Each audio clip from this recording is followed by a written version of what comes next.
guys, magandang tanghali po sa ating lahat. Kumusta kayo? So, ayan guys, nandito tayo sa, makikita nyo nasaan ako, nandito ako sa Sapa. Ayan. Ang ginagawa ko guys, naghahanap ako ng panggatong. Ayan guys. Kasi, may kakaroon kami ng pwedeng program mamaya sa mga bata. Kaya naghahanap ako ng panggatong.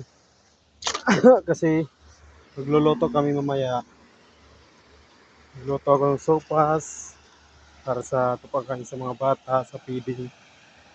Kaya guys, hanap tayo ng samahan niyo ako dito sa paghahanap ng mga pwede ipanggatong, pwede sa ng paapoy. Ito meron na. Ayan guys. Pwede na to, mag-aapoy na to guys. Aapoy na yan. Hanap tayo guys. Ayan no.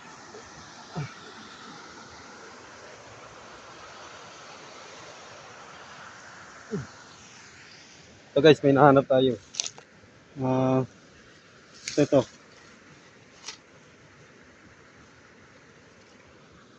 Yan.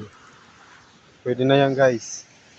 So mapapansin nyo guys, ako lang mag-isa kasi hindi ko muna sinama yung kasama ko. Yung Sarcelito, nandun sa bahay nila Lola. Doon muna sila para mamaya na sila tumulong sa akin. Pag-prepare na lang mamaya. So yan guys, medyo naipon na ako. Ayan guys. Dadamihan ko kasi dalawang salang yun. Dalawang salang na supas ang gagawin kasi maliit yung lutuan namin. Maliit yung lutuan. Ayan guys.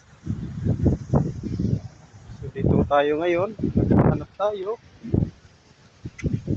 Wala nang ibang mga panggatong dito sa unahan guys. Baka meron.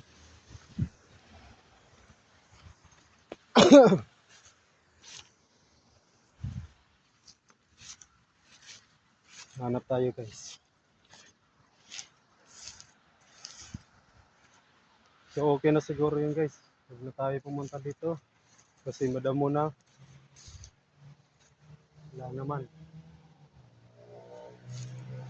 Kunin natin guys. Pwede na yun. Try. Natitinik na ako guys.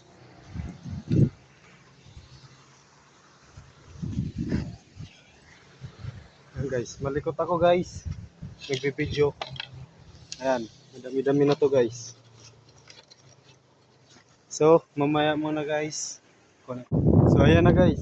Ito na lahat. Tinipon ko na. Ayan. Mayroon na oh. Pwede na to. Kasi ito, pwede na rin to. Kukunin natin ito. Maapoy ito eh. Malakas yan sa apoy guys. So, abangan nyo na lang kami mamaya.